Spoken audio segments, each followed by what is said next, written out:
es solo un logo, es un puente al futuro, un lenguaje común que nos puede unir, creando y transformando marcas con sentido, que conectan corazones al latir. No es apariencia, es esencia que se siente, un propósito real que se hace fuerte. Transformando clientes en creyentes, damos vida a marcas que unen a la gente. Cada palabra, cada huella, cada instante se convierte en algo eterno y brillante. Totem enciende mundos de verdad. Marca con propósito, marca con humanidad. Desde Madrid hasta tierras lejanas, escuchamos cultura, sonamos su voz. El diseño es camino, la historia es amor. El propósito guía la razón. No es apariencia, es esencia que se siente. Un propósito real que se hace fuerte. Transformando clientes en creyentes, damos vida a marcas que unen a la gente. Cada palabra, cada huella, cada instante se convierte en algo eterno y brillante. Totem enciende mundos de verdad. Marca con propósito, marca con humanidad.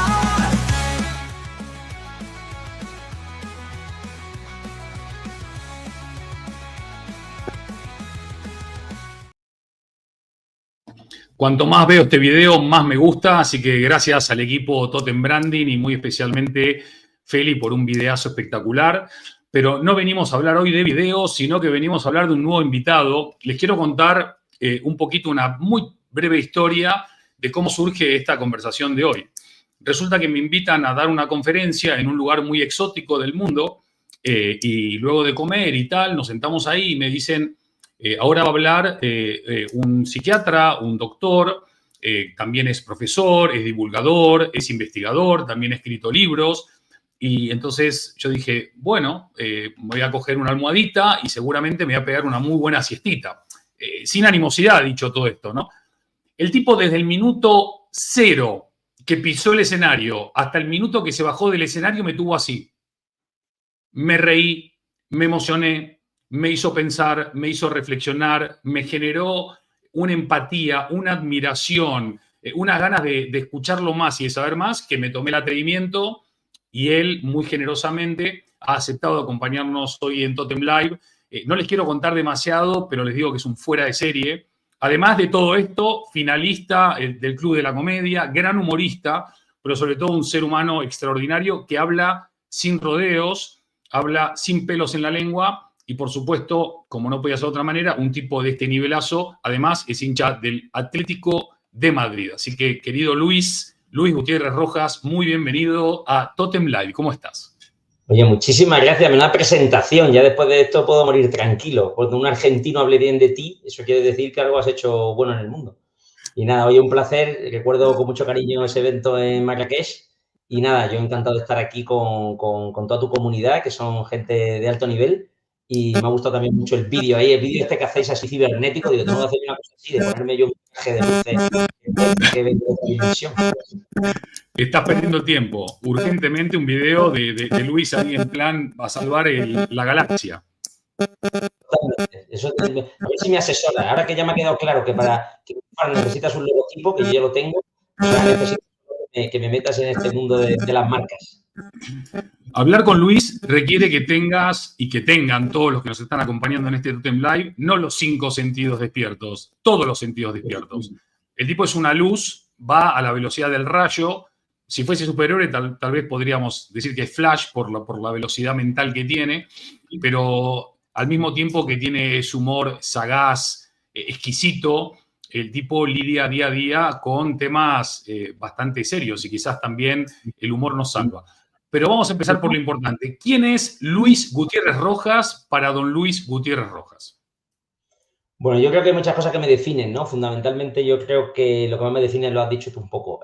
Por un lado, la parte comunicadora, soy humorista. Quiero decir, creo que utilizo el humor como una herramienta de comunicación, pero también como una herramienta terapéutica. Hay una ponencia que doy de vez en cuando que es cómo usar el humor en terapia. Al fondo lo puedes aplicar a la vida, cómo usar el humor para enfrentarte a la vida. Porque yo creo que hay demasiado drama, demasiada angustia, ¿no? Uno ve los medios de comunicación y todo es, que luego podemos hablar de eso, el fin del mundo se aproxima, nunca hemos estado en el peor momento de la historia de la humanidad, cosa que es completamente falsa. Esto además lo puede demostrar un argentino que vive en una crisis permanente y no se queja tanto, ¿no? Y luego, por otro lado, creo que soy médico o psiquiatra, ¿no? Entonces, al final, me parece que la otra parte apasionante, en Marrakech estuvimos hablando de esto, es cómo poder hacer que la gente se conozca y cómo eso puede servir para saber qué te falla, ¿no? Podríamos resumirlo en una idea que yo transmito mucho en las conferencias. Básicamente es un concepto psicológico. Locus de control externo, locus de control interno. Las cosas dependen de ti o las cosas vienen de fuera. Si uno se fija, muchas de las personas que tienen un discurso pesimista y deprimente es porque solo hablan de las circunstancias externas que le coartan. Mientras que aquellas personas que de alguna manera, ponle esto muchas comillas, conquistan su vida o tienen un plan o están motivadas, es porque saben que las cosas dependen de uno. Entonces, ¿quién es Luis para Luis? Pues yo diría que un médico psiquiatra que utiliza el humor como comunicación y que intenta, en la medida de mis posibilidades, despertar vidas para que la gente tome las riendas de su destino. Bien, bien. Me dijiste que si te enrollabas mucho que te corte, por ahora venís bien. O saca amarilla, lo que quieras. Te veo contenido ahí, tranquilo, leyendo el partido, lo cual está muy bien. Especulando con el resultado. Yo corro con ventaja porque me vi 153 videos tuyos, con lo cual sé muchas de las cosas que eventualmente vas a decir. Hay muchas cosas que como ya las vi, me van a sonar repetidas, pero es fundamental que vuelvas a contarlas porque mucha gente no te conoce, desafortunadamente para ellos, porque es un lujo conocer a un tipo como Luis. Pero bueno, vamos a empezar por una respuesta que vos venís dando mucho, pero creo que es importante para contextualizar un poco más, ¿no? Abuelo psiquiatra, padre psiquiatra, tío psiquiatra, familia de psiquiatras. Es verdad que vos estudiaste medicina y quizás te apasionaba el tema de los ojos también, pero nada como meterte en la profundidad del ser humano, con lo cual dijiste, bueno, es verdad que hay una línea familiar de psiquiatría, pero es que a mí también me mola, ¿no? Entonces nos fuimos por la psiquiatría, Luis. Está claro que, como tú bien señalas, hay una parte familiar que no la puedo negar. Yo creo que si mis padres se hubieran dedicado a otra cosa, a mi familia a otra cosa, pues a lo mejor hubiera tirado por otro lado. Yo creo que de ahí me vino un poco la vocación, pero luego, por otro lado, yo que estoy dando clase de medicina y estoy con alumnos de sexto de medicina, pues se lo digo mucho. Digo, mira, lo bonito de la psiquiatría es que al final estás preguntando acerca de lo que tú acabas de decir. ¿Quién es Luis para Luis? Acerca de quién eres. O sea, yo hice práctica en oftalmología y yo de pensar, decir, estás toda la vida diciéndole al paciente, por favor, la tercera por la derecha, ¿qué es? Y dice, una E o una P, una P. O sea, o preguntándole a un tío sobre la consistencia de sus heces o sobre cuántas veces, pues yo qué sé, cómo le palpita el corazón, estoy ridiculizando, pero la medicina se dedica mucho a lo superficial y la psiquiatría, tú que sabes que todo argentino es un psicoanalista en potencia, pues se dedica a un poco los entresijos del alma humana. A mí me interesa saber quién es esa persona, qué le preocupa, qué le cuesta, qué le motiva, qué le interesa, qué le entristece, qué le cabrea, qué le genera animadversión, qué le genera miedo. Porque al final dices, conozco a esa persona, sé lo que le pasa, entiendo por qué funciona de esa forma. Lo interesante de la psiquiatría es que cuando uno se dedica a conocer gente y a entender por qué es de una determinada forma, la disculpa. Eso no quiere decir que si uno ha cometido un delito no tenga que pagar por la falta, pero entiendes mucho más por qué ha hecho eso. Entonces creo que es un arma interesantísima, ahora que estamos en este mundo tan polarizado, para entender cuáles son las motivaciones del otro. Repito, porque todo el mundo lo que está, o sea, vivimos un mundo muy acusador, ¿no? Ayer fui al cine a ver una película que se llama Caza de brujas, de Julia Roberts. Me pareció todo el día reflexionando sobre la película, que es precisamente sobre cómo cogemos a alguien que ha hecho algo malo y lo trituramos. O sea, pasaba muchísimo, ¿no? Coger a un tío que ha hecho no sé qué, ya, a por él, ¿no? Porque es un perverso y mira lo que es un corrupto. Y, coño, no sé, o sea, será que el que esté libre de pecado que tire la primera piedra, será que la gente no se conoce. Entonces, lo interesante de la psiquiatría es eso, entender por qué somos como somos. Y entonces los psiquiatras se suele decir que nos parece todo muy normal, porque creo que normalizamos la rareza o lo infrecuente, ¿no? Entonces, para mí esa es la clave. La clave es entender a las personas. Y me parece que dentro de lo que uno se puede dedicar a estudiar en la naturaleza y en el cosmos, no hay nada tan apasionante como son las personas. Maravilloso. Luis, había un gran filósofo que dijo, cuanto más conozco a las personas, más quiero a mi perro. ¿Aplica eso también en tu trabajo o no? Estoy muy en desacuerdo con esa frase. Está muy bien porque así podemos discutir. Porque a mí me parece que este culto que hay hoy en día a los animales, que es brutal. O sea, el otro día, aquí en una heladería de Granada, Claro que ahí hay un nicho de negocio. Vi que había un stand solo para los helados para animales, para perros. Entonces, aquí hay un nicho de mercado brutal, ¿no? Ves cómo van quitando tiendas de objetos de bebé y las van sustituyendo por tiendas de veterinaria. Bueno, los animales están muy bien, nos pueden dar una compañía. Yo no reconozco que tengo poco trato con animales, pero entiendo la función que cumplen, ¿eh? Y seguro que mucha de la gente que nos escucha pues tiene un gato, un perro y todo lo que tú quieras. Fantástico. Pero llegar a pensar que un ser humano es peor que un animal, o sea, que el animal es mejor. Dice, vamos a ver, los animales no hablan. Gente que dice, yo hablo con mi gato. Digo, pues te tengo que poner medicación. O sea, los animales no hablan. De hecho, es lo que les diferencia de los seres humanos, entre otras muchas cosas. No tienen capacidad de comunicación. Se comunican por sonidos, por lametones o moviendo la cola. Pero su capacidad para la comunicación verbal es nula. Eso es lo que nos hace humanos. Entonces, sí, claro, si una persona dice, no, yo es que prefiero la compañía de animales, claro, yo entiendo lo que quieren decirme. El animal no te pide nada. El animal le das de comer y te trata con un cariño brutal y aunque te hagas toxicómano, el animal te va a ver los perroflautas por la calle que van con un animal piojoso que te seguirá toda la vida. Se suele decir que el animal es la lealtad absoluta. Bueno, eso es bonito, pero repito, no hay comunicación humana. O sea, ¿por qué es tan difícil? ¿Por qué esta persona dice cuando conozco a los seres humanos, más quiero a mi perro? Pues porque es que estar con personas no es fácil.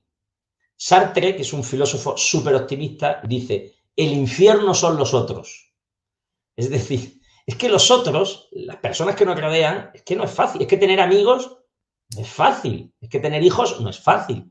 Es que convivir con una persona, casarse con ella y tener una relación a largo plazo que dure más de 7 días, no es fácil.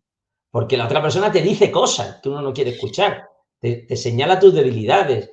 Te puede hacer daño. Entonces, claro, convivir con la otra persona, ahora, por otro lado, no siendo fácil, es apasionante. Yo creo que el otro día que estamos en Marrakech, al final Marrakech no te aporta nada. Ni te aporta Marrakech, ni Argentina, ni España. Lo que te aporta son las personas. Nosotros que tenemos aquí una comunidad, pues te das cuenta de que independientemente de que uno sea un CEO o el otro sea un becario, lo que te aporta es la persona. Entonces, no hay nada tan apasionante como el ser humano. O sea, si alguien tiene dificultades para tratar personas y por eso tiene que refugiarse en los animales, que se lo haga mirar. Bien, bien. Seguramente vas a despertar un montón de comentarios. Así que vamos a ver. Estoy provocando. El otro día me dijo uno, si uno da una conferencia o una ponencia y no genera nada, ningún tipo de animadversión, es porque no ha dicho nada interesante. Van a empezar a volar los palos por ahora. Bienvenidos y estamos en todo el derecho de poder responder, justificar, debatir desde el respeto siempre. Hay dos cosas que derivan de esta respuesta. Una es el tema de la comunicación y otra es el tema del sufrimiento, ¿no? Y dejo el sufrimiento para el segundo lugar. La primera, comunicación. Nunca estuvimos tan conectados y nunca costó tanto comunicarse entre dos seres humanos. Hablar parece que se transformó en algo complicado, ¿no? Hablar de lo importante, no hablar de lo superficial. ¿Lo ves así en el día a día? Es una barrera. Déjame que diga dos cosas al respecto. Uno, lo enganchamos con lo de los animales. Los seres humanos hablamos con palabras. No hablamos con sonidos. Podíamos hablar con sonidos. Podíamos hacer... Yo tenía una casa familiar que había unos gallos. Entonces los gallos hablan como un gallo. Podríamos hablar así, pero no hablamos así. Hablamos con palabras. Entonces, es muy interesante ver cómo la evolución humana ha tenido mucho que ver con el contacto con la palabra. Cuando empieza la palabra es hablada. Se pasan miles de millones de años hasta que la palabra es escrita. Tenemos los primeros escritos 4.000, 5.000 años antes de Cristo en Mesopotamia, la famosa escritura cuneiforme. Y luego los jeroglíficos. Si tú vas a Egipto, es impresionante, pero los jeroglíficos son pictogramas. Los aztecas hacían dibujos. Pero luego aparece la estructura gramatical. Es impresionante cómo la estructura gramatical hace un cambio brutal en el ser humano, de tal forma que empieza a tener memoria, que empieza a tener historia, que empieza a tener literatura. Entonces, ¿por qué digo esto? Porque creo que un problema de comunicación es lo poco que lee la gente. A mí me pasa muchísimo con personas que le digo, ¿qué le pasa a usted? Dice, porque estoy muy mal. Digo, vale, pero algún síntoma en concreto, porque estoy fatal. Digo, ya, pero me podría decir algo que le cuente. Dice, que estoy muy mal, ya se lo he dicho 3 veces. O sea, que mucha gente te dice, no sé explicar lo que pienso o no sé explicar lo que siento. Podríamos decir que le faltan palabras. Muy importante tener una inteligencia lingüístico-verbal. que para conseguirla solo hace falta 3 cosas. Leer, leer y leer. Ya está, hay que leer. Porque cuando lees, hay un mecanismo que es psicológico y que es involuntario, que es que coges la palabra y la metes en tu cerebro. Aquí creo que los argentinos sois grandes especialistas. Tú utilizas la palabra vehemente o utilizas la palabra tergiversar, porque la has leído. Si tienes muy poquitas palabras, se dice que los adolescentes tienen muy poquitas palabras hoy en día, vamos a hablar de las redes, ¿qué hace Twitter? ¿Qué hace WhatsApp? Fijaros que incluso rompe las estructuras gramaticales y quita los prefijos y quita las preposiciones. Eso empobrece el lenguaje. Entonces, si tú tienes pocas palabras, mola, mazo, guay, de puta madre, pues tu capacidad de comunicación va a ser más pobre. Yo esto lo veo mucho. No sé si estamos de acuerdo. O sea, gente que habla, y el problema es que no sabe hablar, porque no tiene capacidad de expresión verbal. Creo que ese es un efecto. ¿No crees que también esa juventud que busca un momento de rebeldía, un espacio de rebeldía, el escribir corto, el escribir mal? Ayer justo estaba con un amigo mío que está rozando los 60 y me decía que él está indignado porque sus hijos, cuando le escriben mensajes, le ponen los signos de interrogación o de exclamación solo al cierre, como si fuese anglosajón. Y nuestra maravillosa lengua española, pues el signo de exclamación, el signo de interrogación, empieza y cierra la oración, no es solo al cierre. Y él estaba indignado y se lo decía a los hijos, y a los hijos es como que les entraba por acá y les salía por acá. Esa rebeldía que vos hablabas también, ¿no? Oye, mira, si tus padres son comunistas, pues el hijo va a ser de Vox. Si tus padres son charcuteros, tu hijo te sale vegano, ¿no? ¿Puede ser que el lenguaje sea también parte de esa rebeldía? ¿O es que nos hemos quedado pobres de lenguaje y no es una manifestación de rebeldía, sino de algo mucho más profundo y grave? O sea, creo que es una facilidad, ¿no? O sea, hoy en día es muy fácil mandar mensajes y entonces la gente manda mensajes muy rápidos y coarta las palabras. No me parece mal. El problema es que eso al final, llevado hasta el infinito, lo que hace es que nuestra capacidad de comunicación sea menor. Un ejemplo claro que está destrozando cerebros humanos, no sé si estarás de acuerdo conmigo, es el reggaetón. No sé si uno escucha el reggaetón, ¿no? Con esa especie, hay una canción que yo la conocí en un taxi, que yo la conocí en un taxi que en camino al club, yo la conocí, entonces mezcla palabras en inglés y en español, en una especie de spanglish que es una ensalada mental. Es que con ese tipo de música, con ese tipo de comunicación, de verdad que no es fácil. Entonces, ese es un problema. Y el otro problema de la comunicación creo que tiene que ver con que huimos de la comunicación persona a persona y pasamos a una comunicación que es infinita, ¿no? Yo lanzo aquí un mensaje, la gente se comunica porque sube cosas a las redes y tú dices, bueno, si yo no lo estamos haciendo tú y yo, que estamos lanzando un mensaje a las redes, es fantástico. Pero no hay nada más mejor que la comunicación persona a persona cuando tú y yo estuvimos en Marrakech hablando. Es decir, eso no es sustituible. Y estoy de acuerdo contigo en que la gente tiene 250 millones de amigos, pero bueno, ¿con qué persona te sientas para contarle tus penas, para desahogarte, para pedir ayuda o para sentirte querido? Eso es lo que se está perdiendo. Y eso explica que la gente esté más sola, más encerrada, la crisis que hay de salud mental, la dificultad para expresar emociones, la tendencia a las ideas de suicidio, porque al final me siento solo y no sé con quién compartir mi angustia. Creo que esos son los dos grandes problemas de comunicación que vería hoy en día. Ir un poco el lenguaje. Fijaros que, por ejemplo, algo tan sencillo como escribir. Las personas cada vez escribimos menos. Digo escribir en un folio. Yo, por ejemplo, todos los libros que he escrito y todas las conferencias que preparo, las preparo escribiendo. Porque cuando escribo, y hago esquemas, porque cuando escribo veo el pensamiento en el papel. Yo veo muchas personas que hablan en público, no sé si estás de acuerdo, que tienen buenas ideas, pero les falta estructura. O sea, digo, les falta reflexión. O sea, no han pensado qué es lo que quieren transmitir. Y a pesar de tener ideas muy buenas, te las lanzan con un mensaje tan contradictorio, ambivalente, desorganizado, desordenado, que no te llega. Y luego el otro problema, repito, es la capacidad de sentirnos queridos con otros y de convivir. Al final convivir no es fácil, y por lo que decía antes, y es sorprendente la cantidad de gente que dice, me voy a encontrar conmigo mismo y me voy a ir de mochilero a Vietnam. Mira, macho, o sea, en Vietnam no vas a resolver absolutamente nada, porque para conocerte a ti mismo necesitas un ser humano que te comprenda, que te escuche, que te atienda. Bien. Entonces, ahora quiero pasar a esto de la soledad y del sufrimiento y de la comunicación, precisamente como la gran contradicción de la época en la que estamos viviendo, ¿no? Comunicación o falta de comunicación en la era de la hipercomunicación, soledad precisamente en la era donde todo está conectado y todos estamos conectados, y sufrimiento en, y tú lo afirmas también y los datos lo respaldan, el mejor momento de la historia de la humanidad según todos los indicadores sobre los que podamos medir y comunicar. Entonces, bajo esa premisa, ¿cómo carajo el ser humano está con tanta soledad, con tanta depresión, con tanta ansiedad, con tanta soledad, con tanto aislamiento?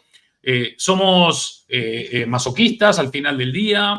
¿Es parte del sufrimiento que queremos crearnos para fortalecer nuestro carácter? ¿O somos unos, iba a decir gilipollas, pero no queda bien en horario de protección al menor? ¿Qué opina don Luis? Es un problema muy complejo, entonces dar una respuesta simplista va a sonar simplista, pero bueno, como tenemos poco tiempo, primera idea, has dicho tú lo de la hiperconectividad. Cuando uno va a cualquier clase de comunicación, seguro que tú has estado en unas cuantas, en la primera diapositiva que se pone es comunicar es comunicación, mensaje, receptor. Yo lanzo un mensaje y otro lo escucha y dice, bueno, qué tontería. Bueno, pues, ¿qué pasa hoy en día? Que tenemos millones de personas lanzando mensajes, pero no hay comunicación. Porque la comunicación supone que un receptor escucha ese mensaje y hay un feedback.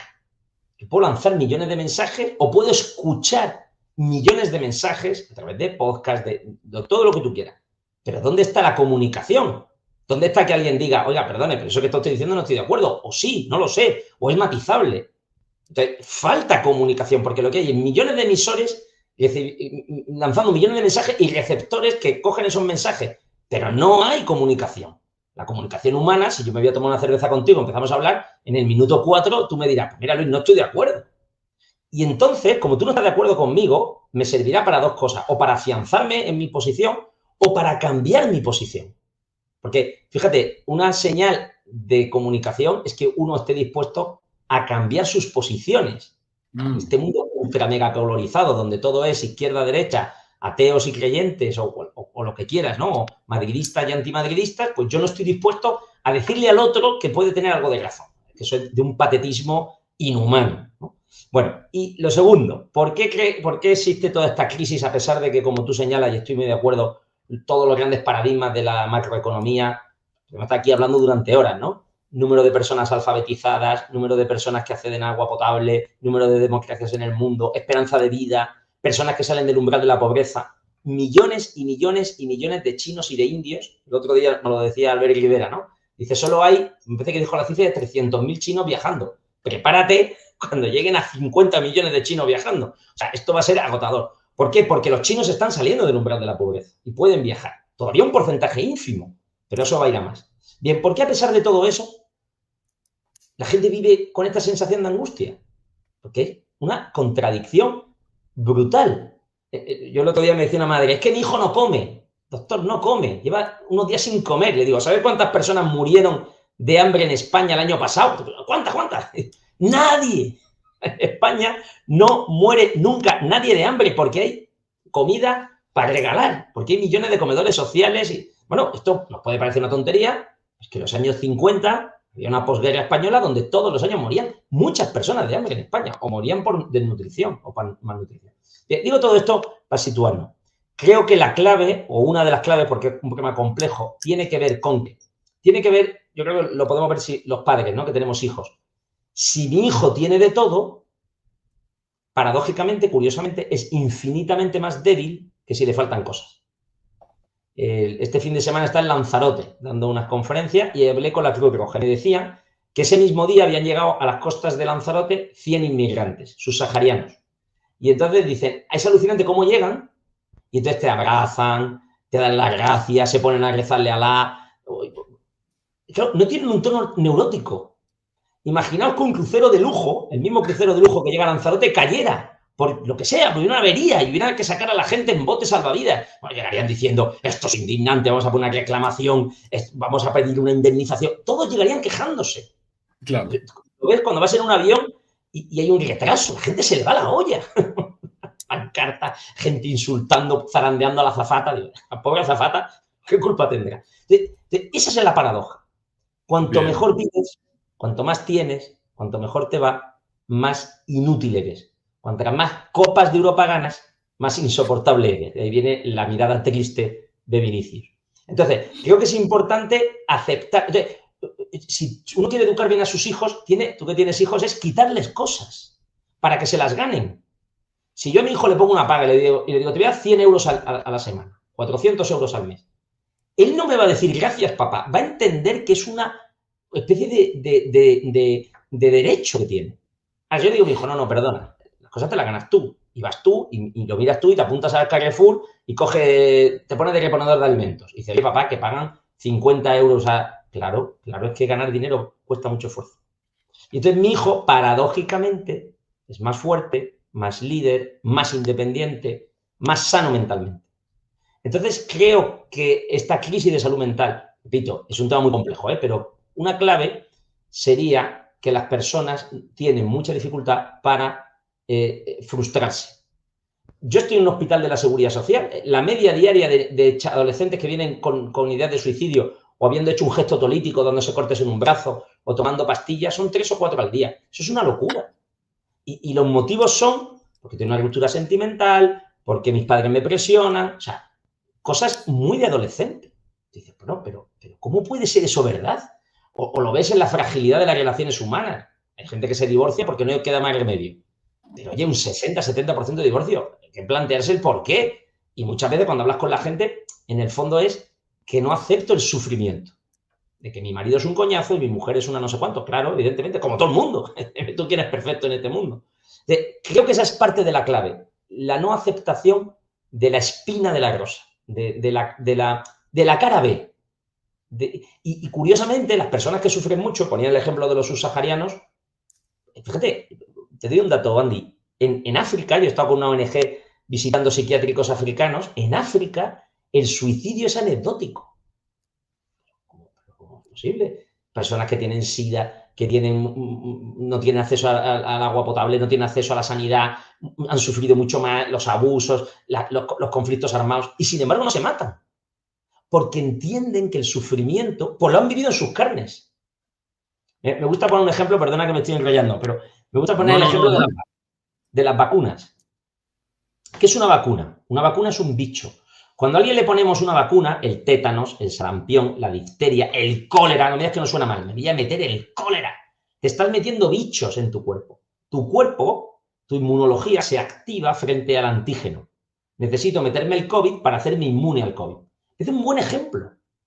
Cuando estoy en contacto con el bicho, mi sistema inmune se fortalece. Curiosamente, vivimos en un mundo, fíjate, las enfermedades autoinmunes, o sea, un sistema inmune que se ataca a sí mismo, son propias de Occidente. Eso no pasa en África. ¿Por qué? Porque hay muchos más antígenos. Como mi sistema inmune, como mi mamá desde que nací me lo dio todo esterilizado, limpio, y me lavó 7 veces y me echó polvo de talco, curiosamente, paradójicamente, cuando viene el primer resfriado, el primer virus, soy hiperdébil. Mientras que un niño africano que ha estado comiendo piedras desde chico, ese es inmortal. Desde el punto de vista inmune, es mucho más fuerte que nosotros. Porque ha estado más en contacto con los bichos. Hay una película muy bonita que se la recomiendo a todos tus oyentes que se llama Bebés. Que es una película documental, dura 1 hora, y la primera escena son 4 bebés naciendo y la última escena es el cumpleaños del primer año. Y son un bebé norteamericano de San Francisco, otro de Japón, otro de Mongolia y otro de Namibia. Y es una película sin voz en off, solo te da imágenes.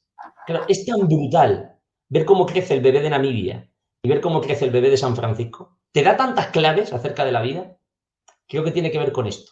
Es decir, la exposición a lo difícil, al bicho, al antígeno, a la incomodidad, a la frustración.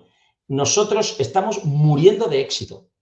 Hemos generado tanto bienestar que somos víctimas, somos auténticos sufridores de tanto bienestar. Bien, casi nada. Hay un montón de comentarios que después te voy a invitar a que veas tranquilamente. Tú dime pero si también hay un... Andy, que tú que eres argentino, dime si los argentinos no son más fuertes para muchas cosas. Para muchas cosas sí, para otras somos un desastre, pero sí, sin duda alguna. Aquí hablando de argentinos, acá uno nacido en Buenos Aires, que justamente dice lo bueno del directo es que te permite interactuar y también compartir ideas. Así que alentamos a todas las personas que nos están siguiendo ahora mismo por YouTube o por LinkedIn. Posteriormente nos verán también por otros canales y nos oirán por Spotify. Pero los que están ahora en vivo aprovechen que tienen acá un fuera de serie para poder hacer comentarios, hacer preguntas, provocar también o correflexionar con nosotros. Entonces, estamos en ese momento extraordinario del mundo. Nos hemos desinmunizado porque estamos muriendo de éxito, pero bueno, me imagino que a cada problema siempre hay una oportunidad, una solución, una alternativa.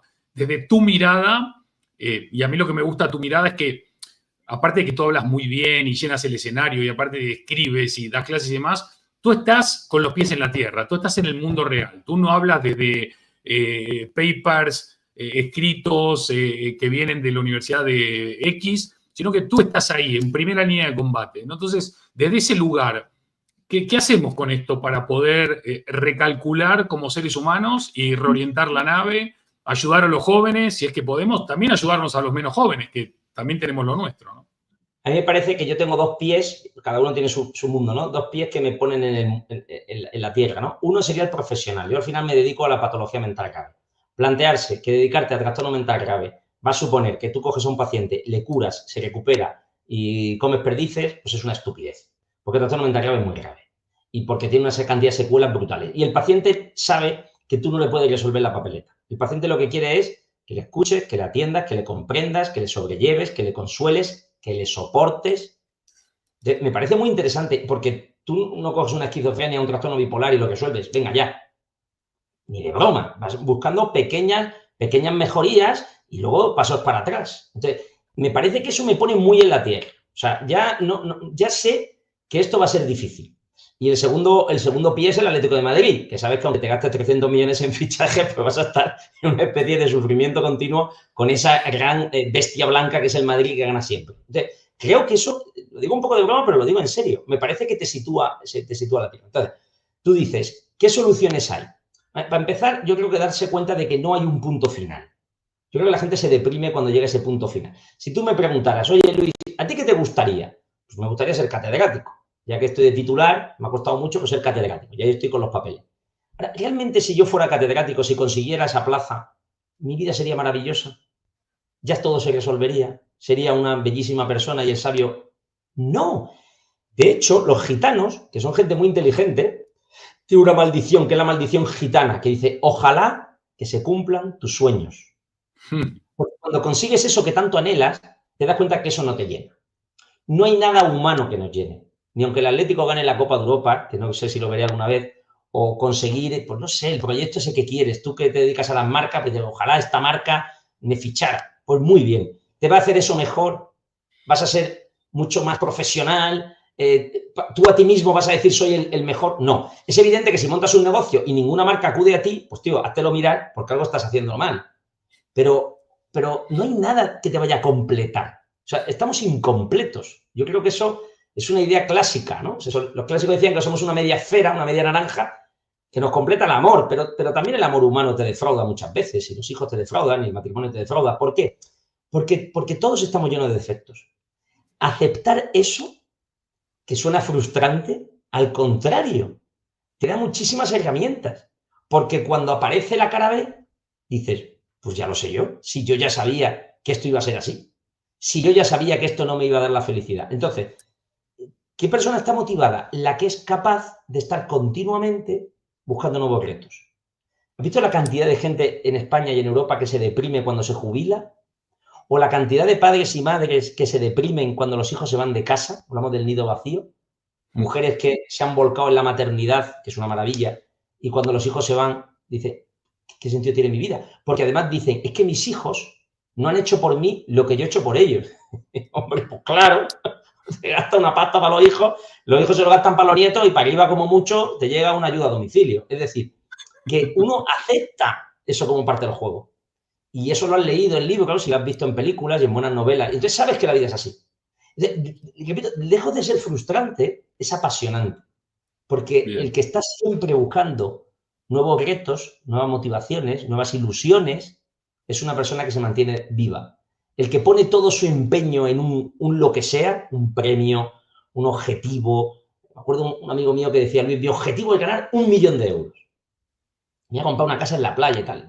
¿Qué te crees tú que el 1 millón de euros y la casa en la playa va a ser capaz de soportar y de saciar tus deseos de vivir o quitarte todas tus angustias. Podéis leer una revista de altísimo impacto, si que te gustan los papers, como la revista Hola, donde vais a ver a millones de personas que están forradas y que son unos desgraciados. Luego, planteémonos objetivos que sean más humanos y aceptemos que el déficit, o sea, que el hombre, la mujer, siempre va a estar incompleta. Me parece que es una idea, repito, que si uno reflexiona acerca de ella, le saca mucha más chispa a la vida.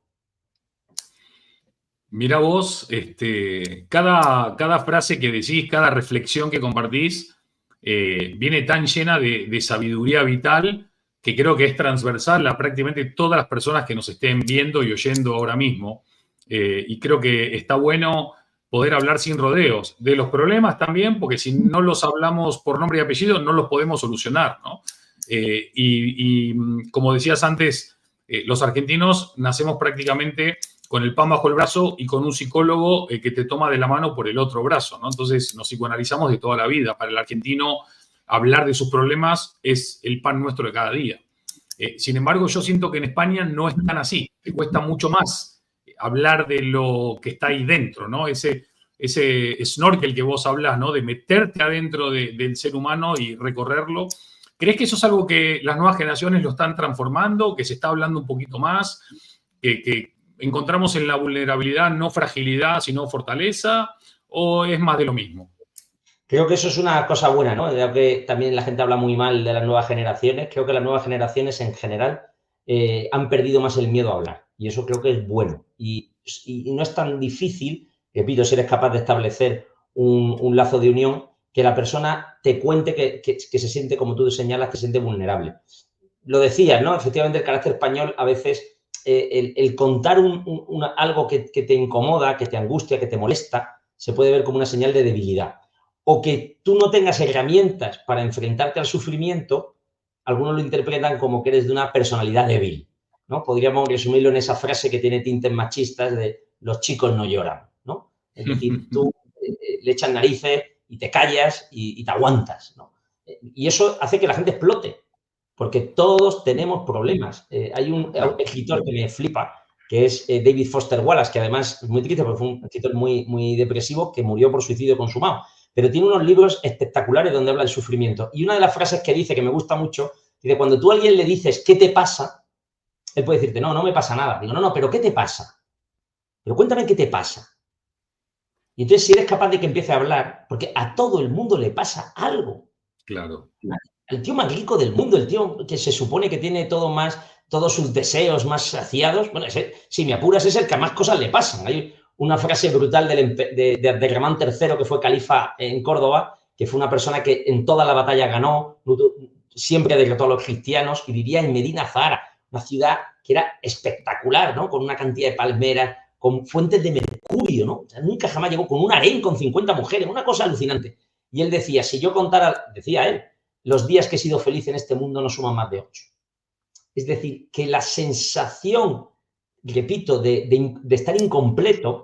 Claro, fíjate, tú que te dedicas a las marcas, el capitalismo, que tiene cosas muy buenas porque nos ha llevado, como bien señalabas, a los más altos índices de rendimiento económico, el capitalismo se basa en un mito, que es que el objeto te saciará. Entonces, cuando ves el helado... Cuando ves el coche, cuando ves el viaje, tú estás angustiado y dices, viaja. Entonces ves la playa paradisíaca con palmeras y dices, allí seré feliz. Allí no habrá haber conflicto, no vas a discutir con tu mujer, no vas a tener diarrea, no vas a tener jet lag, todo será maravilloso. Entonces, el capitalismo está continuamente generándote deseos, que no está mal, pero tenemos que ser conscientes de que esos deseos saciados no sacian nada. Aunque nos dieran 50.000 euros para gastarnos en el Black Friday. Yo pongo siempre un ejemplo. A ver, yo que tengo muchos hijos pequeños, ¿cuánto duran? Ya sabes que en España los Reyes Magos vienen el 5 de enero. 5 de enero por la noche, 6 por la mañana. ¿Cuánto duran la satisfacción del deseo de los niños desde el 5 de enero? Es decir, ¿con cuánto tiempo están jugando con esos juguetes? Con esos juguetes que llevan un mes deseando, porque viendo una carta y tal. 8 de enero, 15 de enero, 22 de enero. Es un claro ejemplo de que la materia nunca puede saciarte. Por eso creo que es más interesante invertir en experiencias, invertir en recuerdos, invertir en amor. O sea, un poco hortera lo que digo, pero es decir, invertir en hacer cosas que te unan a otros. Eso te sacia bastante más. Todos lo tenemos claro, pero luego, por culpa de gente como tú, que se dedica a asesorar a empresas y a marcas, pues aparece el marketing y te genera enseguida el deseo y quieres que se sacie. Qué grande, Luis. Luis, te tengo que mandar urgentemente la presentación de Totem Branding para que veas en detalle que nosotros con ese tipo de marcas no trabajamos. Lo nuestro es... Digo de broma, es para provocar. Honestidad, no, honestidad brutal. No, pero permitime el chivo ahora mismo. No, sí, está muy bien lo que decís. Estoy diciendo que no sé si lo has escrito tú, has dicho, ¿y el comunismo qué genera? Pues el comunismo es lo peor de lo peor, porque el comunismo lo que genera es, fíjate, el comunismo no funciona por muchos motivos, porque mucha gente muy inteligente, las mentes más brillantes de cada clase de los años 50, 60, 70 se dedicaron al marxismo. Negar esto es negar la realidad. O sea, muchísima gente de una inteligencia muy alta se vio seducida por el marxismo, porque la idea es maravillosa. No habiendo diferencias, todos seremos iguales y viviremos en el paraíso de esta tierra. Claro, la idea es bestial y muy humana. El problema es que es falsa.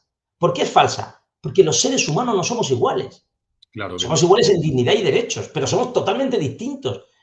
Biológicamente, psicológicamente. Entonces, hay gente que se va a conformar con poco y gente que es insaciable.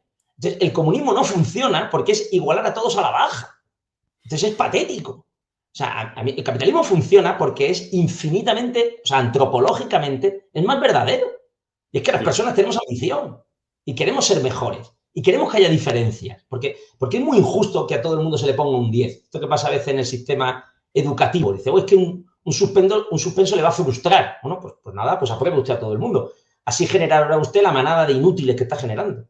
Entonces, el capitalismo y la competitividad es muy humana. Si yo eso no lo niego. La idea de fondo es, siendo el capitalismo bueno en muchos sentidos, no olvidemos que se basa en un mito. El mito es que la materia te saciará. Y la materia no te va a saciar jamás. Y mucha gente lo descubre. Y entonces pone su interés en algo infinitamente mayor. Tú que asesoras a empresas y a marcas, pues tú sabes perfectamente que para muchas marcas lo que hay de fondo es qué quieren hacer a nivel social, qué quieren hacer a nivel de fundación, dónde quieren reinvertir sus recursos, qué quieren dejar, cuál es su legado. Cualquier empresa que haya conseguido generar mucho dinero dice, no, es que aquí lo importante es la fundación. Yo lo he visto esto con miles de empresas, ¿no? Que dice, por ejemplo, ¿cómo puedo, si no tiene muchos recursos, cómo puedo mejorar la vida de mis empleados? Con horarios mucho más saludables, con conciliación de vida familiar y laboral, con bienestar psicológico para sus empleados. O sea, el que tiene ahí el acento, eso es una marca que triunfa, en todos los sentidos. Ganará más o menos o estará mejor o peor situada en la bolsa, pero es una empresa en la cual la gente quiere estar. Entonces, creo que esa es la idea, ¿no? El darse cuenta de que independientemente de lo que uno gane o de lo que uno genere, si esos recursos nos sirven para mejorar el mundo, para mejorar a los empleados, pues honestamente, pues puede ser el más rico del cementerio, pero desde luego no creo que alcance la felicidad. Qué grande, Luis. Luis hasta es un experto en branding ahora mismo. Lo escuchás hablar y cualquier día de estos lo veo en una conferencia, invitado como experto además en branding, porque la tiene clarísima. Lo vital es que me fiches. Yo no te voy a hacer la competencia, quiero que me cojas como empleado. Luis, tenemos que salir urgentemente a hablar juntos de todo esto, pero eso está clarísimo. Escúchame una cosa, entonces, si lo material no va a satisfacer nuestros deseos insatisfechos, si lo que podemos comprar con dinero nos puede acercar a ciertos hitos, pero no a todos, ¿dónde está la completitud del ser humano? ¿Dónde el ser humano encuentra no la felicidad, el sentido, el propósito, el equilibrio, no sé, la paz interior? ¿Por dónde están esos caminos que hay que desandar y que cuanto antes nos enteremos, más pronto podemos empezar a andarlos? Yo creo que todo se puede resumir en una palabra, que sería la palabra trascendente. O sea, ¿qué es lo que no es material? ¿Qué es lo que no podemos palpar, lo que no podemos tocar? Entonces, para las personas religiosas, pues dirán que es Dios. Personas que tienen una trascendencia no religiosa, pues dirán que es la filantropía, su vocación, su sentido de vida. Esto está súper estudiado. El propósito, ¿no? ¿Cuál es el sentido? ¿Para qué has venido a este mundo? Entonces, yo lo he visto en millones de personas, te voy a poner tantos ejemplos, por ejemplo, lo pienso en agricultores que han venido a mi consulta y que se dedican, tienen invernaderos de pepinos. Está el pepino a 15 céntimos el kilo, o sea, no te vas a forrar con el pepino, pero el tío es feliz cultivando pepinos porque ha descubierto su don. Y su don es hacer producir pepinos, el pepino con el mejor sabor del mundo. Increíble. Y dice, bueno, no es por el dinero, es porque ha encontrado su don. Y son personas que a lo mejor están alfabetizadas pero no saben leer o no leen. Sin embargo, han encontrado ese sentido. O, por ejemplo, en mi caso que soy médico, el aliviar el sufrimiento humano. O si yo me gusta el humor, pues en conseguir que la gente se parta de risa y que además, como tú decías antes, le lance un mensaje. O en tu caso, que te dedicas a las marcas, conseguir que las marcas que se apoyen en ti o busquen tu asesoramiento, tú consigas que sean mejores marcas, más humanas, más verdaderas, más honestas. Entonces, ese sentido trascendente es el que sí que te completa. Y luego el amor humano, que repito, siempre defrauda, pero tiene una parte apasionante, ¿no? Al final de nuestros días, cuando uno va a morir, siempre, cuando te preguntan, creo que todo el mundo dice, ojalá hubiera estado más tiempo con mi familia, ojalá hubiera pasado menos tiempo trabajando, ojalá hubiera hecho más cosas por los demás. Bueno, pues no tenemos que esperar a que nos diagnostiquen un cáncer de pulmón con metástasis hepáticas. Ahora es el momento de plantearse qué puedes hacer que sea trascendente. Y las personas que tienen esa misión en la cabeza, yo lo veo todos los días, son personas más libres, ¿no? Eso no quiere decir que no sufran, porque el sufrimiento es inherente al hecho de existir. Y cuanto más quieras hacer las cosas bien, pues también vas a generar más rechazo. Creo que esa es la visión, eso lo podemos leer en la vida de un santo, de un misionero, de alguien que ha intentado hacer cosas grandes. Siempre ha encontrado la oposición del poder. Claro. No pensamos que es un camino fácil, no, es un camino arduo, es un camino empinado, pero es apasionante. La publicidad del Atlético de Madrid dice, hay una forma más fácil de ver la vida, pero no es tan apasionante. Claro, buenísimo. Existen situaciones más sencillas. Si yo dijera, para mí la obsesión es ganar pasta y veranear en Punta Cana, pues fantástico, pero repito, uno podría analizar como Abderramán cuáles han sido los momentos los mejores instantes de felicidad. Pues para mí personalmente, el ser capaz de dar una conferencia difícil delante de un público complejo y que salga bien. O el ser capaz de escribir un libro que le llegue al público. Ya sabes tú lo que se paga por derechos de autor de un libro, o sea, no te vas a inflar. O el poder estar una tarde de felicidad con mis hijos, ¿no? Es decir, que creo que hay una serie de instantes que son trascendentes, que de alguna manera te separan del día a día. Entonces, el problema es que todos somos como ratas amaestradas, que tenemos ese horario monótono, que nos obliga a seguir generando recursos porque tenemos que pagar no sé cuántas deudas y porque no llegamos a fin de mes. Bueno, evidentemente todos estamos ahí, pero o uno le encuentra chispa a lo que hace, sentido a lo que hace, y a mí me da pena, yo que trabajo en un hospital, la cantidad de gente que tiene un discurso destructivo. Esto es una mierda, esto es cojones, me pagan muy poco, tanto. Y digo, bueno, sí, está claro, si te van a pagar lo mismo. Pero tú eres consciente de que trabajar en un hospital supone aliviar el sufrimiento humano o trabajar en una universidad supone formar a gente para el futuro y que un maestro, un buen profesor, una buena profesora deja una impronta en el alumno. Tanto positiva como negativa. Anda que hay gente que dice, los profesores esta había que matarlo, este me desanimó, este me amargó. Todo lo que hacemos, dice que Gladiator, tiene su eco en el infinito. El que descubre eso, porque al final cascarla la vamos a cascar todos, pues lleva una vida mucho más completa. Entonces yo eso es lo que le sugiero a la gente y de alguna manera es ese despertar de la conciencia de, oye, ¿quién eres? ¿Para qué has venido en este mundo? ¿Qué talentos tienes? ¿Y cómo quieres jugar la partida? Creo que el que se hace esas preguntas y va encontrando sus respuestas, que son individuales, porque el sentido de la vida para mí será diferente al sentido de la vida de otro. Pero, macho, hazte la pregunta por lo menos. Si tus respuestas son demasiado superficiales, no te extrañe luego que tu vida te parezca monótona, aburrida o deprimente. Me encanta cuando decís, las respuestas son individuales, porque al final del día cada uno tiene que hurgar ahí dentro. Y otra cosa que me gusta mucho, que cuando vos contás, vos decís, mira, hay días en que estoy contento, hay días en que estoy de bajón, hay días en que estoy triste. Humanizás mucho lo que vivís, no trasladás una imagen de superhéroe, aunque tenés bastantes dotes de superhéroe. Casi diría que sos un semi-superhéroe, pero te volvés humano porque hablás desde lo vulnerable, desde lo frágil, y que además lo bueno es un día estar bien, y otro día uno no está tan bien, pero capaz que no está tan bien y el otro día está mucho mejor por no haber estado bien.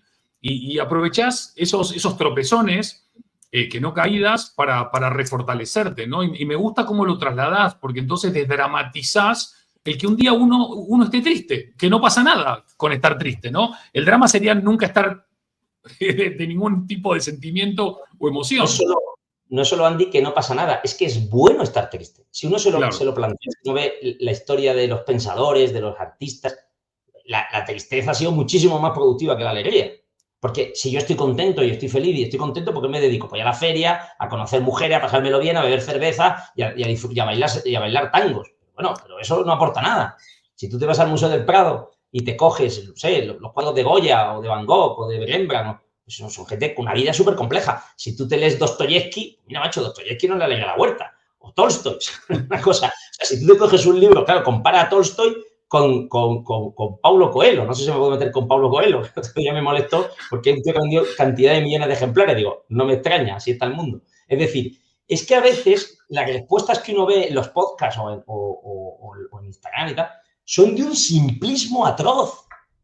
Porque es como, no, al mal tiempo, mira, yo lo veo con los pacientes. Yo estoy viendo pacientes graves y a mi lado tengo siempre alumnos de medicina. Y les pregunto, oye, ¿qué tal? ¿Qué tal? Me dicen, ¿puedo hablar con el paciente? Digo, puedes hablar con el paciente. Habla tu idioma. Y entonces le dicen cosas del tipo, tú lo que tienes que hacer es poner de tu parte. Y tú no te preocupes que al final del túnel siempre hay luz y que siempre va a haber un rayo de esperanza. Digo, ¿eso dónde lo has sacado? ¿De Disney Channel? La gente se piensa que el mundo es Disney Channel. No sé si habéis visto alguna vez Disney Channel. Yo lo veo con mis hijos. Entonces sale un negro, una china, un gordo y no hay discriminación. Todos se aman, la gente es feliz, todos viven en unas urbanizaciones de lujo en las afueras de California. ¿Pero dónde están los pobres? Pero habéis ido a Estados Unidos. Está lleno de pobres, de gente buscando en la basura. Estados Unidos, el paradigma del capitalismo salvaje es una máquina de pobres y de presos. Pero si la mayor población carcelaria del mundo está en Estados Unidos. Dice, pero ¿esto qué es? Bueno, porque resulta que ese tipo de sistema tan ultra individualista produce víctimas. Entonces, oye, ¿dónde está la cara B? ¿Dónde está la tristeza? ¿Dónde está el enfado? Claro, ¿por qué genera tanta angustia en muchas personas? Porque si tú te vas a Instagram y empiezas con esa especie de scroll infinito donde todas las mujeres están depiladas y todos los tíos están cuadrados y toda la gente toma zumo de naranja porque el zumo de naranja es desintoxicante y entonces te baja el cortisol. Hombre, si fuera tan fácil, macho, que si es que eso no te lo va a resolver hacer 7 horas de zumba. Es que la vida es más compleja. O sea, el ser humano está incompleto y el sufrimiento forma parte del camino. Acéptalo y sufrirás menos. O sea, como dice el Evangelio, ¿no? El que quiera seguirme coja su cruz. O sea, ¿qué quiere decir eso? Oye, pásalo mal. Y curiosamente, paradójicamente, no es para tanto. Porque todos sabemos que la tristeza, la ira, el asco, el miedo es fundamental. Cuando tú tienes miedo, reaccionas. Dices, oye, macho, ¿qué estoy haciendo con mi vida? Cuando tú tienes ira, puedes tener ira ante una situación injusta. Y entonces montas una ONG o intentas disminuir esa injusticia o denuncias una situación de corrupción. La vida no es fácil. Entonces, curiosamente, esas malas sensaciones o esas emociones negativas, la película Inside Out me parece que lo demuestra de una manera gráfica preciosa, ¿no? Una niña que cuando aparece la tristeza le hace madurar. Mientras que la protagonista de la película en la alegría se mueve en un simplismo atroz. Me parece una crítica potente, ¿no? A esta especie de eclosión continua de los sentimientos positivos como tienes que estar bien, ¿no? Es como muchos libros en esta línea, ¿no? Tienes la obligación de ser feliz y de decirle a todo el mundo que lo bien que estás, ¿no? Y si no, pues pone buena cara. Vale, pues pongo buena cara, pero es que estoy jodido, porque en la vida muchas veces estamos jodidos. Entonces, creo que hay que hablar un poquito más de aquellas cosas que nos angustian, porque, decía Freud, el desahogo tiene esa parte, esa función catártica. Los artistas, ¿por qué Goya pinta las pinturas negras, ¿no? De Saturno devorando a sus hijos? Pues porque el artista quiere poner fuera de sí la angustia que lleva dentro. Y por eso lo utilizamos mucho en laborterapia. El arte sirve para sacar fuera de ti eso que te angustia. Entonces, oye, compartamos la angustia. Las penas compartidas son menos penas. Muy bien. Y pesan menos también. Oye, Oye, Luis... Los argentinos, yo que he estado en Argentina muchas menos veces que tú, pues, ¿qué hacen? Pues, yo qué sé, pues toman mate y dicen, ya pasará. Entonces, se ponen allí a pasar. Estaba acá esperando. Me estoy conteniendo, lo tengo acá preparadito. Me estoy conteniendo. El mate es una sustancia antidepresiva, claramente. Qué grande, Luis. Oye, entrando en la recta final, porque sé que tienes que atender a todos tus compromisos, pero hablando de todo esto último, en varias entrevistas, tú hablabas que al final una de tus grandes satisfacciones es que tu trabajo cunde. O sea, la gente sana, la gente se cura, la gente sigue adelante, la gente puede superar ese problema o esa enfermedad o como se denomine. No quiero regalar un cierre Disney, ni mucho menos, ¿no? Pero tampoco quiero un final apocalíptico en esta recta final. La gente sí se cura, la gente sí sana. Obviamente no es gratis, no es rápido, no es sencillo, pero sí hay salida, ¿no? Cuando hay buenos profesionales y hay esa vocación de querer salir de donde uno está. Supongo, Andy, que tú, igual que yo, pues has estado con gente que ha sufrido mucho más que tú. Bien por una situación de pobreza, bien por una situación de enfermedad grave, por mil circunstancias. En general, estoy generalizando, las personas que han pasado ese proceso, en general, son personas más humanas, más tolerantes, también más libres, porque son más conscientes de lo que en esta vida merece la pena, lo que realmente importa.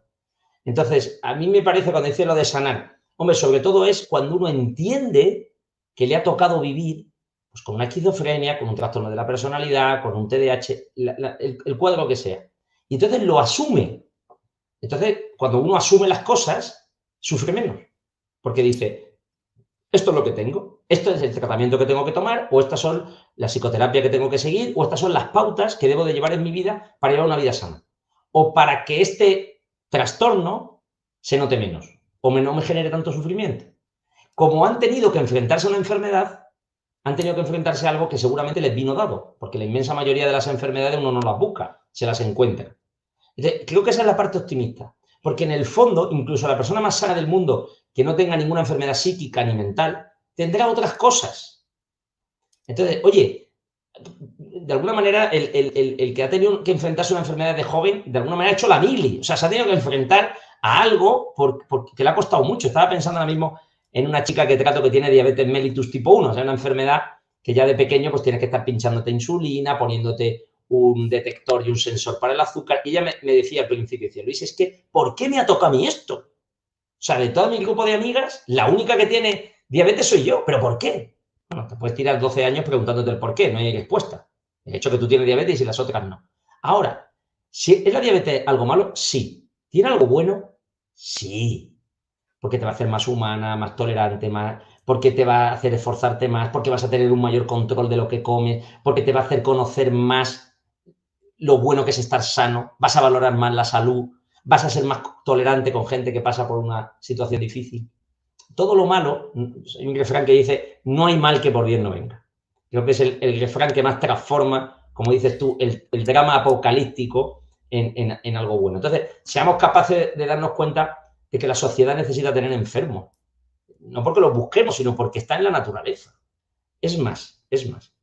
Me parece que la salud de una sociedad se nota en cómo trata a los enfermos.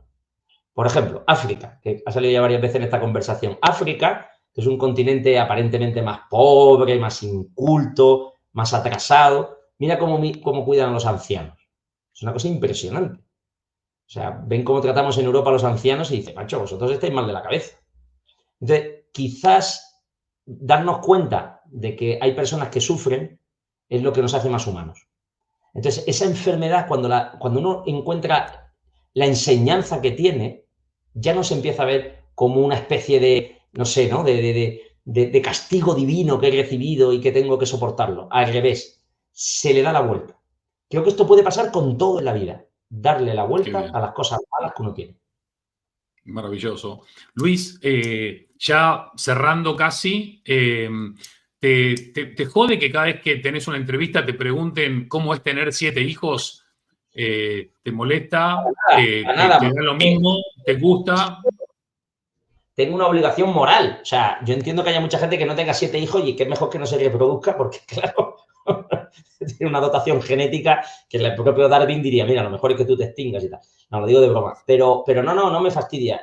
Para mí me parece que es una clara... O sea, es algo que me define, entre otras cosas, porque nunca voy a poder tener mucho dinero. Por eso decía antes lo del dinero, porque da igual cuántos recursos genere, que todos se lo comerán con los bizum que me piden por la tarde. Papá, hazme bizum, es la historia de mi vida. Entonces, me parece que cada uno tiene que tener los hijos que le salga de las mismísimas narices, es un tema muy libre, pero sí que me parece que, dado el mundo en el que vivimos, te demuestra, vuelvo a lo que decía antes, ¿no? Que es mucho más interesante vivir rodeado de gente que vivir rodeado de cosas. Yo creo que Occidente está enfermo de materia. Nunca hemos tenido más materia. Fíjate, esto sería para reflexionar.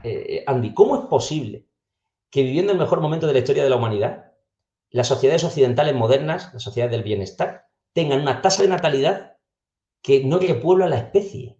Es decir, que muere mucha más gente de la que nace. Si no llega a ser por la inmigración, España estaría muerta. O sea, ¿quién hace los trabajos que no quieren hacer los españoles? Pues los inmigrantes.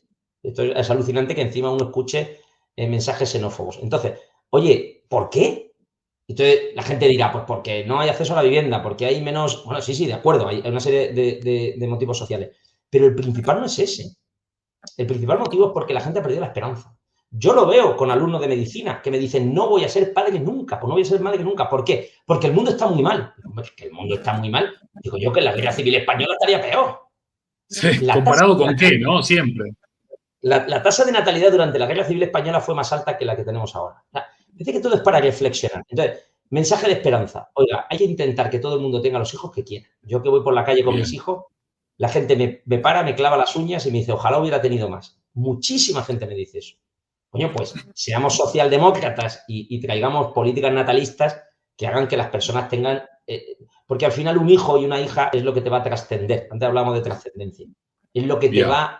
al que le vas a dar ese testigo. Entonces creo que no hay nada más grande que uno pueda hacer en este mundo. Qué grande, Luis. Y no quiero cerrar esto sin mencionar, yo en la conferencia que diste, que tuve la suerte de ver y de disfrutar y que me reí, me emocioné y me inspiré. De hecho, todos los que nos estén viendo, no se pierdan a Luis Gutiérrez Rojas en vivo porque es un fuera de serie. Latinoamérica, no se pierdan a este personaje lleno de conocimiento, como ven, de verdades como puños y como catedrales. Pero quiero también mencionar a Maje, que yo estaba justo atrás de ella durante la conferencia, y la mujer de Luis no paraba de reírse y de celebrar sus bromas, y su humor muy, muy ácido, a veces con una mezcla de cinismo inglés y de ironía argentina. Al final del día decía, creo que la mamá de mi suegra, tu mujer puede ser tu lápida o tu pedestal, ¿no? Está claro que vos tuviste suerte en el reparto.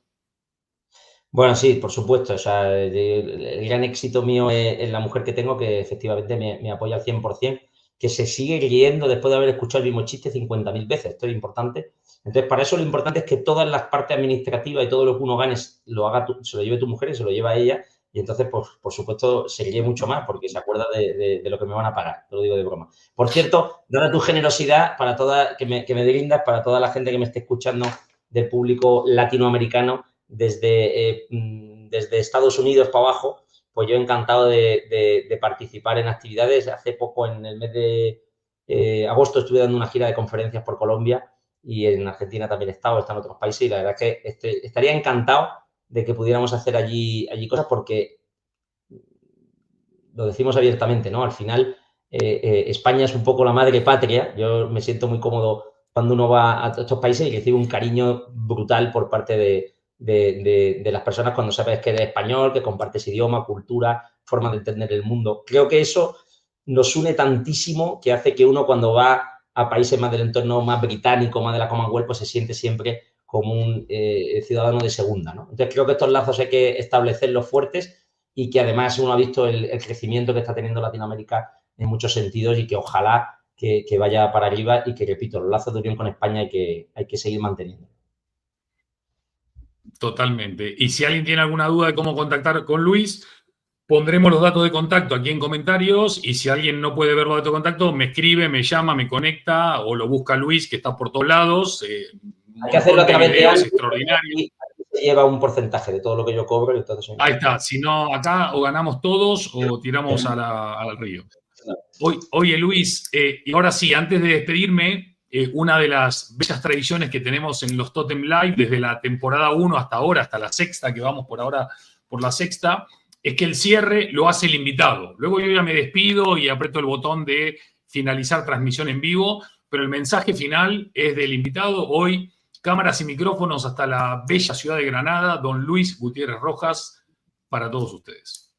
Bueno, para todas aquellas personas que me estén escuchando, si estáis en este Totem Live, si habéis llegado aquí, solo quiere decir que sois personas privilegiadas y afortunadas.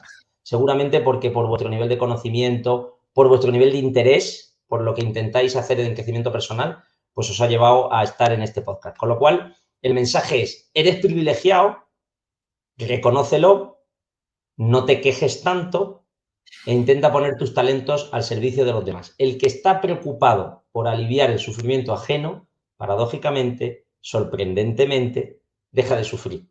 Cuando uno descubre eso, muchas de sus angustias desaparecen. El mundo moderno, las personas de la sociedad actual, están muy angustiadas porque solo están preocupadas en sí mismas. ¿Cómo estoy? ¿Cómo no estoy? ¿Estoy enamorado? ¿Estoy ilusionado? ¿No estoy ilusionado? ¿Estoy motivado? ¿Me siento querido? ¿No me siento querido? ¿Estoy animado? ¿Estoy desanimado? Un coñazo infumable, porque es una especie de viaje, de crucero de placer en torno a tu propio ombligo. Sal de ti mismo, plantéate qué cosas puedes hacer que alivien el sufrimiento de los demás o que mejoren la vida de los demás. El que está en ese rollo, el que está en esa línea, el que descubre eso, es mucho más feliz, más estable, más libre. Ese es el mensaje que os regalo para todos los seguidores de Andy. Muchísimas gracias por haberme dado esta oportunidad. Y lo dicho, nos vemos, porque la vida es global y porque es fácil encontrarme y porque además seguro que muchas de las personas que están en este podcast también tienen mucho que aportar y espero poder conocerles.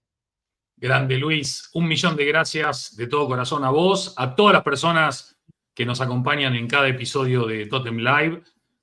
Tenía una altísima expectativa de este encuentro, estaba nervioso, estaba ansioso, estaba con muchas ganas de compartir con Luis. Luis no defrauda.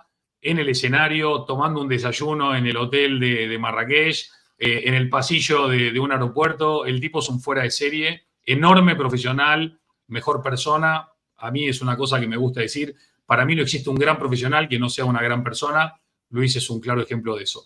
Luis, 1.000.000 de gracias. Saludos a la jefa, saludos a toda la familia. Abrazo enorme a todos los que nos han acompañado hoy. Los esperamos, como no podía ser de otra manera, en el próximo episodio de Totem Live, completamente en vivo. Fuerte abrazo para todos. Gracias, Luis. Gracias y au parleti.